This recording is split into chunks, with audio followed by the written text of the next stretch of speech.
Assalamualaikum warahmatullahi wabarakatuh. Halo semuanya, selamat berjumpa kembali di channel kami, Misteri Malam. Sekar dan Yuda anaknya masih terkorek lemah di ruang UGD rumah sakit. Kejadian yang menimpa mereka, apakah murni kecelakaan karena kecerobohan, ataukah ada pengaruh lain yang menyebabkannya?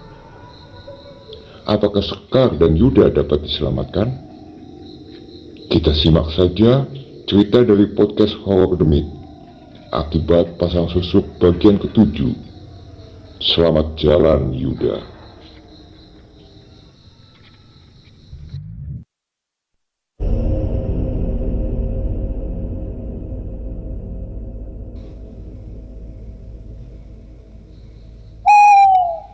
Tut, tut, tut, tut. Suara monitor menunjukkan detak jantung Yuda yang semakin melemah. Yuda koma. Kabel sudah dipasangi di berbagai bagian tubuhnya. 70% tubuhnya mengalami luka bakar.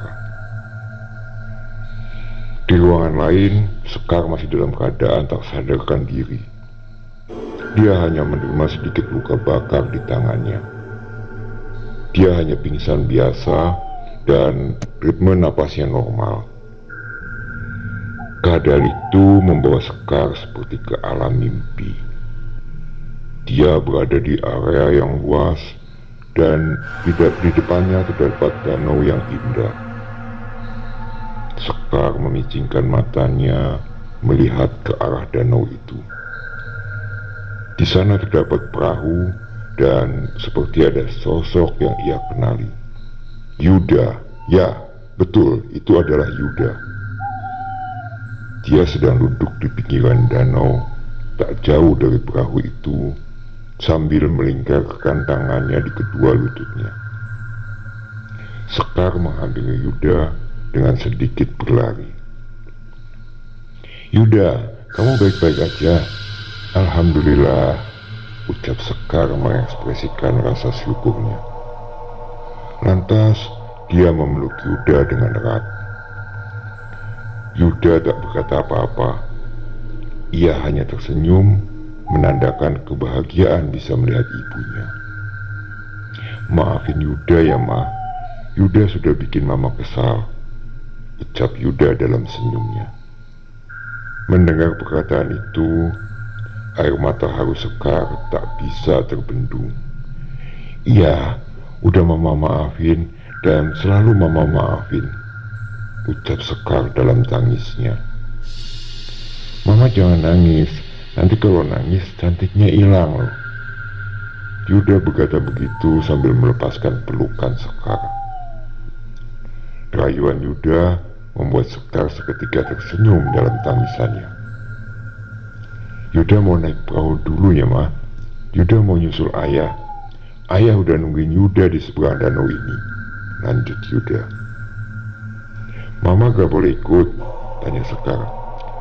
Mama di sini dulu aja, biar Yuda aja dulu yang menemuin ayah. Yuda pun melangkah menuju perahu itu. Langkah Yuda terhenti dan ia menoleh ke arah Sekar, seakan ada yang terlupa. Oh iya Mah, lupa. Tadi ayah titip salam buat Mama. Katanya ayah sayang banget sama Mama. Yuda juga sayang sama Mama. Yuda melanjutkan langkahnya untuk sampai ke perahu itu dan menaikinya. Yuda, Yuda, jangan pergi Yuda, teriakan Sekar yang ingin menghadang Yuda. Yuda kembali menoleh kepada Sekar hanya dengan senyuman manis dan lambaian tangannya menandakan perpisahan. Sekar berlari ke arah danau untuk meraih perahu itu. Tapi perahu itu semakin menjauh dan Sekar pun tidak dapat menjangkaunya lagi karena air yang semakin dalam. Sekar menangis sejadi-jadinya. Ia meneriaki nama Yuda sehingga membangunkannya dari keadaan tak sadar di ruangan rumah sakit. Napasnya terengah-engah. Keringat dingin muncul dari dahinya. Sekar lantas teringat dengan Yuda.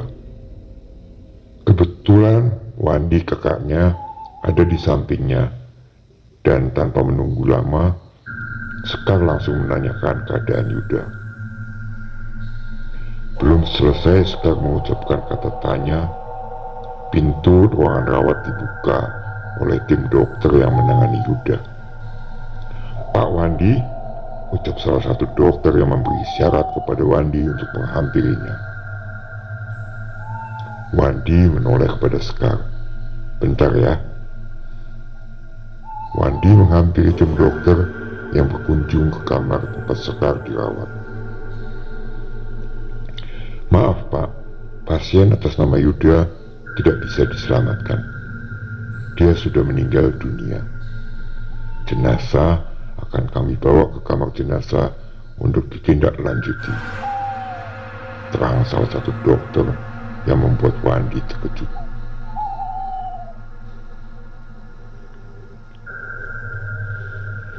Keterkejutan dan rasa sedih yang ia dapatkan sedikit ia tahan karena melihat Sekar yang baru saja siuman. Iya dok, makasih ya dok. Nanti semua administrasi sampai kepulangan jenazah ke rumah saya yang urus," bisik Wandi. Tim dokter meninggalkan Wandi dan Sekar di ruangan rawat. Wandi tertunduk lesu duduk di kursi yang ada di ruangan itu. Perasaan campur aduk itu berusaha ia tahan, namun tak bisa. Seketika Wandi terngiang kata-kata Yuda ketika melihat keranda. Benar, itu adalah firasat dari Yuda kalau dia akan meninggalkannya untuk selama-lamanya. Tangisannya tak terbendung. Sekar yang masih ada di atas ranjang seakan mengetahui maksud dari tangisan Wandi. Sekar mengetahui itu dari firasat yang dia dapat dari mimpinya ketika berada dalam keadaan tak sadarkan diri. "Yuda meninggal kan?" tanya Sekar dengan napasnya yang semakin memburu. Sekar teriak histeris hingga tak bisa mengontrol dirinya sendiri. Ia menarik selang infus sampai tercabut, lalu berlari ke arah luar ruangan. Wandi yang berada di dekat pintu keluar menahan Sekar untuk menyabarkannya. Sekar meronta tak karuan. Ia sangat terpukul ditinggal anak semata wayangnya. Dalam pelukan Wandi, Sekar pingsan. Ia lalu dibawa ke atas ranjang untuk diistirahatkan. Singkat cerita, Sekar pun akhirnya tersadar dan memanggil-manggil nama Yuda dengan tatapan kosong dan air mata yang terus berlinang. Karena tidak ada luka serius, Sekar diperbolehkan pulang oleh dokter yang menanganinya. Semua administrasi rumah sakit sudah ditanggung oleh Wandi. Ia lalu membawa Sekar ke dalam mobil ambulan, tempat di mana tergeletak jasad anak semata wayangnya. Ketika pintu belakang ambulan dibuka, Sekar melihat keranda berisikan satu jasad yang ukurannya tak asing baginya.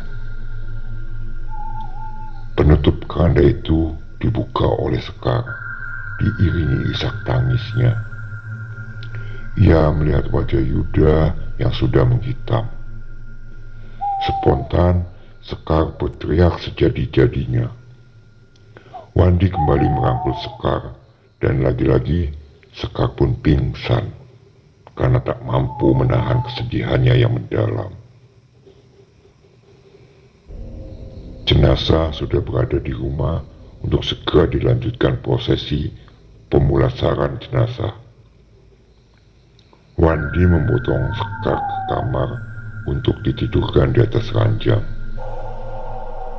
Tetangga yang ada di sekitar rumah ramai berdatangan untuk melayat dan membantu prosesi pemulasaran jenazah Yuda. Dari dalam kamar terdengar Sekar berteriak sehingga mengagetkan warga yang berdatangan. Teriakannya memekik seluruh ruangan. Sebagai kakak, Wandi terus menenangkan adiknya itu supaya tidak terus berlarut dalam kesedihan. Syukur alhamdulillah, akhirnya Sekar bisa ditenangkan dan sudah bisa sedikit menerima meskipun tangis masih menghiasi wajahnya. Mengetahui jenazah anaknya akan segera dimakamkan, Sekar beranjak menghampiri lemari untuk mengambil kain tudung hitam miliknya, lalu keluar dari kamarnya. Wandi tak bisa menahan. Mungkin itu cara Sekar untuk terakhir kali mengucapkan kata perpisahan pada anaknya. Tenggorokannya terasa sakit. Suara yang dikeluarkannya pun menjadi penuh serak, efek dari teriakan-teriakan histerisnya meratapi Yuda. Aku ikut ke makam, Kang," ujar Sekar kepada Wandi. Wandi hanya terdiam, seakan memberi tanda iya kepada Sekar untuk ikut ke pemakaman. Sekar, Wandi, bersama warga lainnya berarak pergi ke pemakaman mengantar jenazah Yuda. Ketika melihat prosesi pemakaman Yuda, Sekar terduduk lemas, tak kuat melihat tubuh anaknya dimasukkan ke liang lahat. "Tenang di sana ya, A. Salam ke ayah di sana. Mama selalu sayang kalian." Suara parau itu bergetar keluar dari mulut Sekar. Air matanya mengucur deras. Tangisannya tak terbendung lagi. Sekar sangat terpukul dengan kepergian Yuda, anak sematawayangnya. Ia berusaha tegar walaupun hati dan jiwanya tergoncang hebat. Apakah Sekar mampu melewati cobaan ini? Lalu, bagaimana dengan profesinya sebagai sinden di Mekarayu? Jawabannya akan kita ketahui pada cerita akibat pasang susuk selanjutnya. Demikian cerita akibat pasang susuk bagian ke-7. Ikuti cerita selanjutnya. Jangan lupa klik subscribe bagi yang baru bergabung dan bunyikan tanda loncengnya agar kalian mendapat pemberitahuan dari channel kami untuk update cerita selanjutnya. Assalamualaikum warahmatullahi wabarakatuh. Bye bye.